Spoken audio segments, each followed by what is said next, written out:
You made sales, but how much did the product actually cost you to make?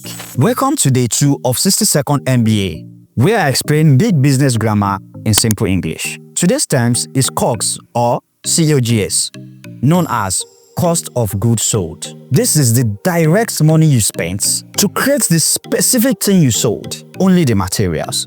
Back to our rice business. To make that one plate you sold for 1,000, you bought raw rice, pepper, oil, and meat. Let's say that cost you 600 naira.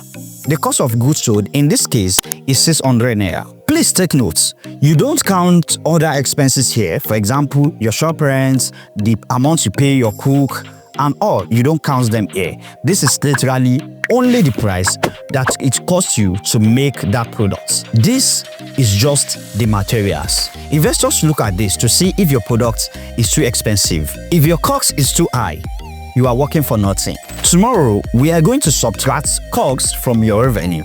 So do well to subscribe, put on the notification button so that when I drop video for tomorrow, you are going to receive a notification.